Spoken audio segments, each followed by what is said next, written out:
I'm James Turk. I'm a director of the Gold Money Foundation. I'm here at the Go Ahead Business Summit in Vienna, Austria. And it's my pleasure to be here today with Gregor Hochreiter and the author of Krankes Geld, Kranke Welt, which basically means in English, sick money, sick world. Gregor, it's a pleasure to be with you here today. Can you pronounce your book in German to correct my bad pronunciation? First of all, thank you very much for having invited me to this interview. The title in German is Krankes Geld, Kranke Welt. I wrote it in 2010, and it's more or less an introduction into the Austrian monetary and business cycle theory with a little an appendix stating that also we have a sick money because the world is sick in a moral sense. Okay. What do you mean sick in a moral sense? You know, is it the old Lenin dictum that bad money is the way you destroy a society? Yeah, that's one way if you want that there are certain actors in society who deliberately want to destroy society, but I also think it's an overemphasis of the entire society on monetary issues.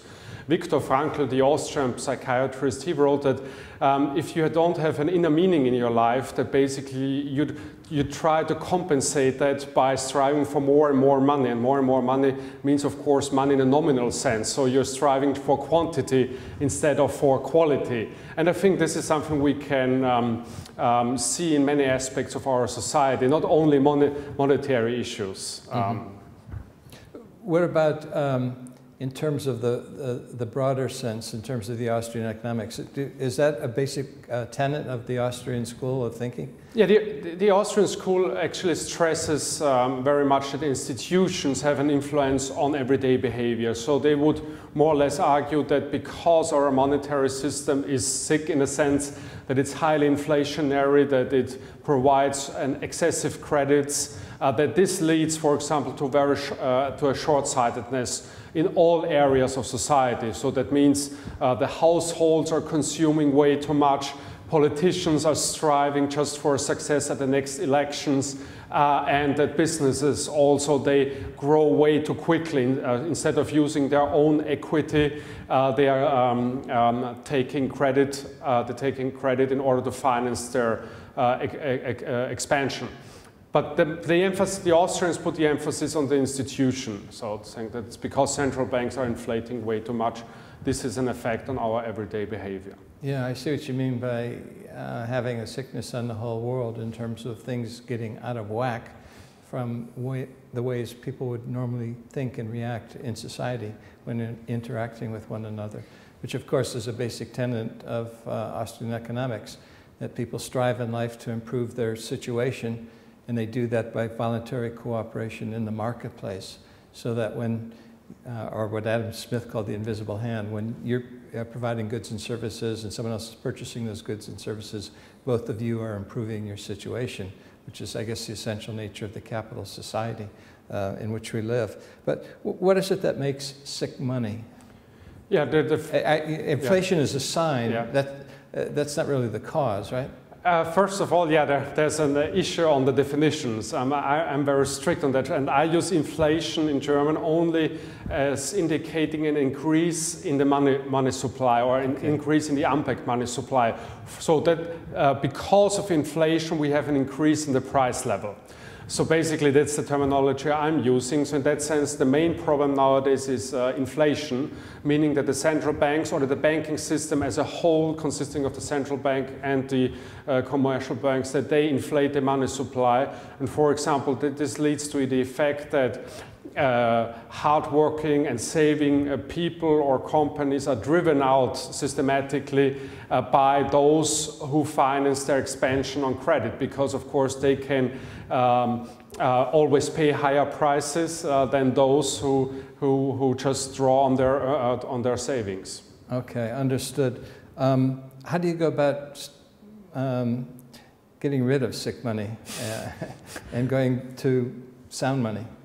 Yeah, I think that was one of the very tough things. How to end a book? You know, it's easy to start writing a book, but what is the final accord on which you want to end? And I realized that, you know, if I had the power for one day and could push the red button and have at least a healthy monetary system which would be non-inflationary, but if people don't change, you would have the same mess 2 days afterwards again. So I think in the long run, we also need to have a change in our personal attitude towards life, which brings me again back to these moral issues. Because why aren't there any politicians who get elected for at least realizing a balanced budget? It's also because there's no electorate demanding it, or a very small electorate. So I think in the long run, we need to take into consideration that our institutions reflect what people think, what people want. But technically speaking, it wouldn't be so difficult. It's first of all to prevent commercial banks from fractional reserve banking, which means that any demand deposit has to be backed by 100% by banknotes. And when we come to monetary production, also the central banks, if there are any, they should not be allowed to inflate, to print more money than they have gold or silver in their vaults. Okay, understood. Do you see central banks then as part of the solution or part of the problem? The reason why I ask this is you may have seen a monograph I wrote a number of years ago where I described central banking as the barbarous relic because of their interventions in the marketplace and things of that nature. Yeah, that's basically they're part of the problem.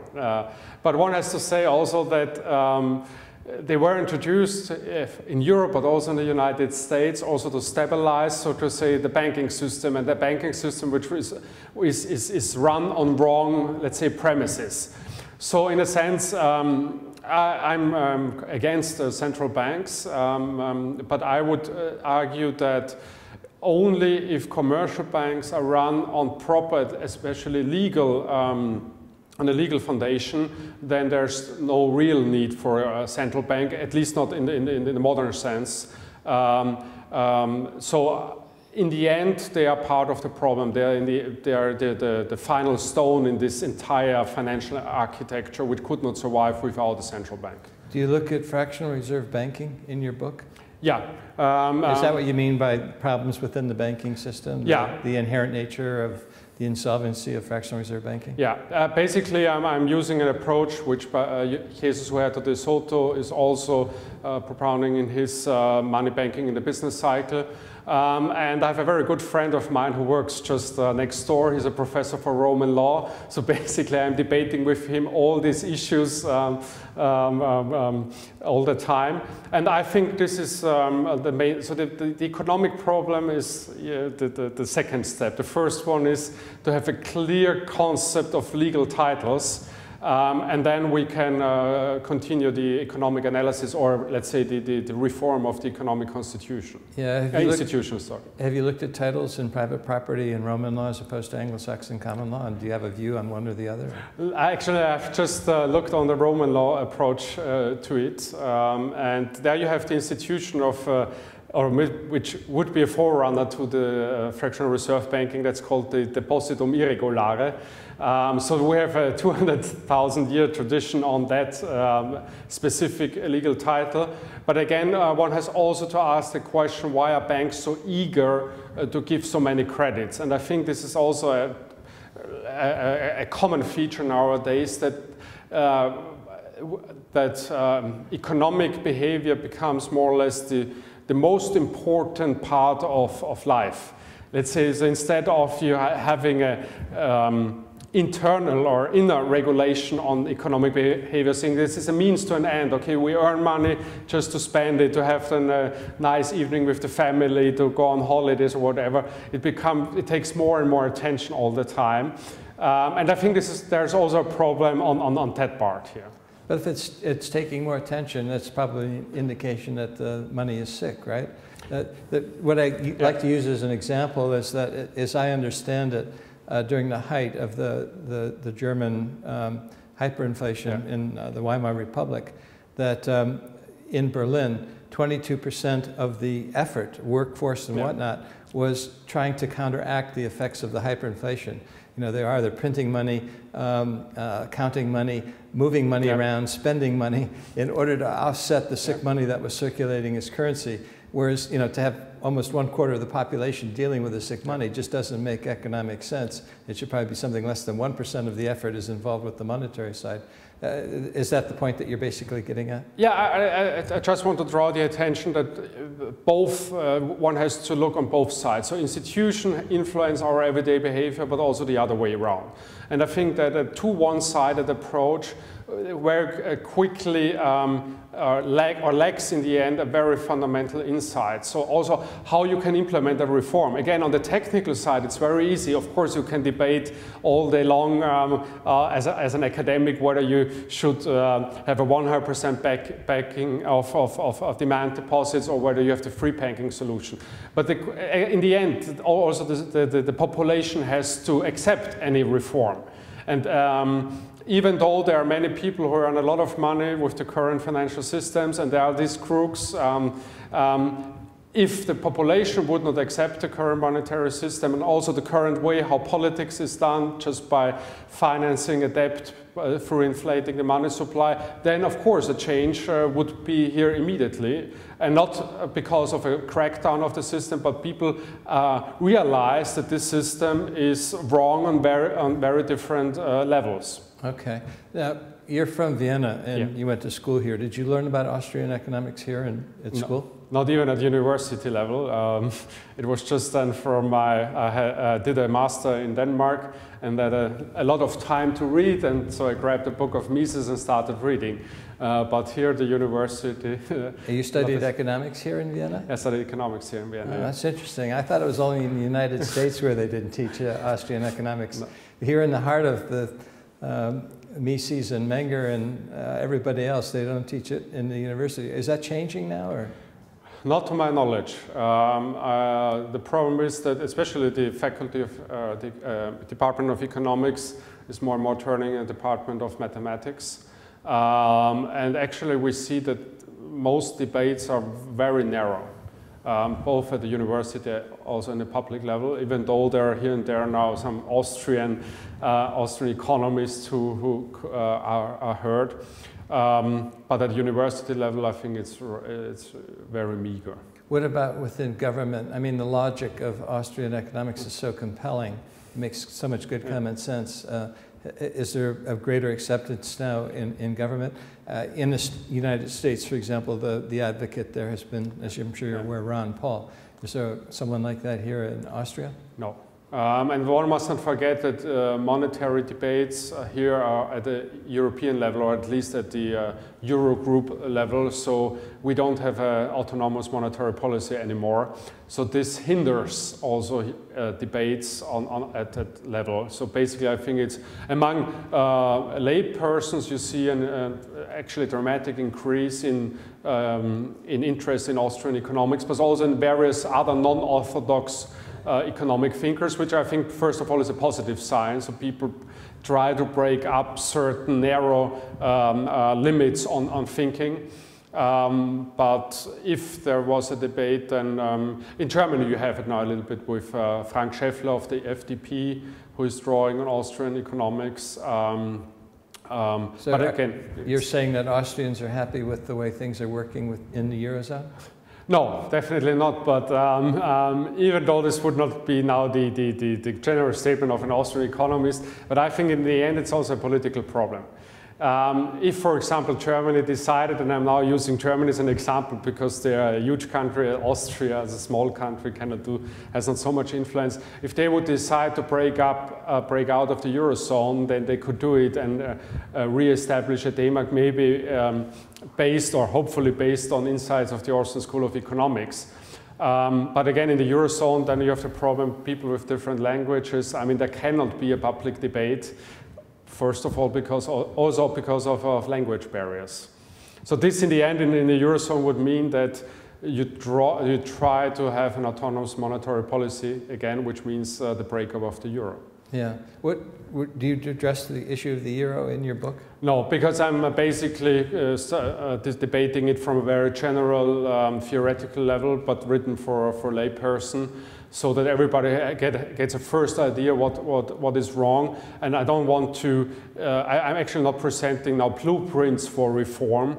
I'm more or less, I'm hoping that in various parts of Europe or in Austria, the people sit together, start to think and try to find their own ways, which hopefully are based on these ideas, but if they find better solution, the better. What about gold? How do you see gold in the monetary system? I'm writing with a friend of mine on a book on the gold standard in a very broad sense, and I read a lot of books now of the 19th century. I was very surprised that in the 19th century, during the gold standard, the money supply increased dramatically. Mostly through the commercial banking system, but not only, because there was hardly any 100% backing. I think that the debate is important, but I'm looking at it again from a more general level. I think that we need to find, many people not only feel but also understand that our current economic setup or institutions are fundamentally wrong in the sense that they create these permanent ups and downs. And if we find a solution using gold, that's fine. I'm more for silver because purchasing power is lower, so you can also use it for everyday life. And I think that people should use coins again, having the money really in their hands and not just a money certificate. But gold could definitely play a role in a new institutional arrangement, especially for international trade, where this purchasing power argument does not hold if you have wholesale trades and of this. Yeah, Huerta de Soto's book, Money, Banking, and Economic Cycles, does a very good job of analyzing, the 19th century and particularly Peel's Bank Act in the UK and the implications, of that. Just turning back to solutions again. Yeah. Do you see politicians coming up with solutions to today's monetary imbalances? Or are we going to go from crisis to crisis to crisis until eventually, the whole house of cards comes tumbling down? First of all, on the positive side, there are people now like Frank Schäffler, member of the German Bundestag and various other parliaments, who I would say they have a sound monetary ideas of sound money, which they hopefully could implement. But again, I think it also would need time. So in the short run, I'm very pessimistic. In the long run, I'm quite optimistic because among young people, again, you see a break-up, renewed interest in ideas. But in the short run, again, and now I'm defending some politicians, what can you do? That's really also the problem. I mean, if you find out as a minister that, okay, things go absolutely wrong, how can you communicate this to the population and also within the European Union? I mean, it would immediately mean that you had to leave the eurozone, which I think is not a negative way, but again, then you have to come up with, again, a political solution, how European countries would then coordinate their political existence. So I think from a long-term perspective, the short-term problems are not as important. I would not put too much emphasis on short-term political solutions. Isn't money only a problem when it's been politicized by the politicians and the government? So, for example, back in the 19th century, under the classical gold standard, the discipline was imposed by the amount of gold that was available to turn into currency. Thereby, you remove the political fiddling, assuming the politicians followed the rules, which they didn't in the 20th century. But isn't that the key, to get money away from the political process? And isn't that part of the thinking in the Austrian school? Yeah, the Austrians would definitely agree to that, and I think that this would be a major step. But one must also not forget, in the 19th century, under the classical gold standard, there were many commercial banks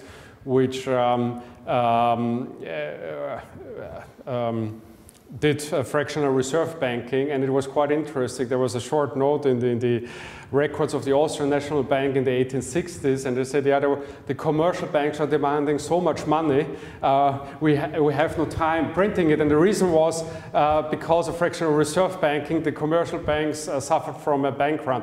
So I would say that every part of the society has to make certain changes. So the society as a whole has to redefine its approach to money or to material wealth as such, because only then reform will last for a long time. Again, after the next elections, you could again have politicians in the parliament who would change the reform of 2 years ago.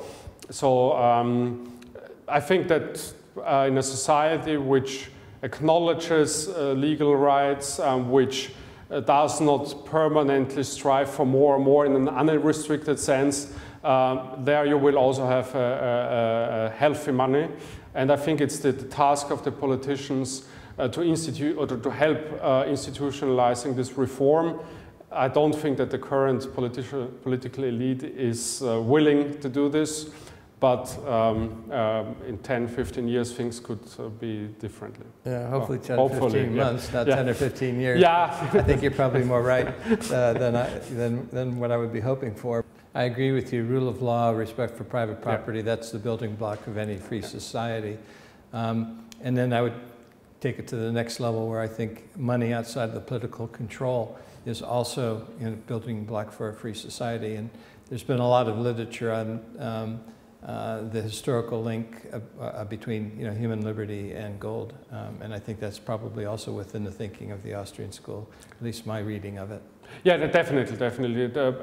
I think the one argument one must bear in mind is again that the purchasing power is so high that if you have a gold or solely a gold standard without supplementing it by silver or by copper coins, then you necessarily have a more or less the same system as nowadays. The only difference is that you can that your banknote can be changed into physical gold, which I think would be a very important improvement. But then also I would favor that you can exchange it in very small denominations, because if you, for example, can just 1 kilogram of gold, then hardly anybody has enough purchasing power to change their banknotes into physical gold. Yeah, that's why in gold money, you can go down to a mil, 1,000th of a gram, and I do see gold as an important building block of a free society. Just a couple last questions. Will the euro survive? That's in the end a political decision. Isn't it more what the people put up with? Yeah, that's not. Yeah, for me that's not a strict antagonism, but it's obvious that the euro should also from the political elite side should survive because of political reasons. I don't think so that the euro will survive, but the elite will try to keep it at every cost.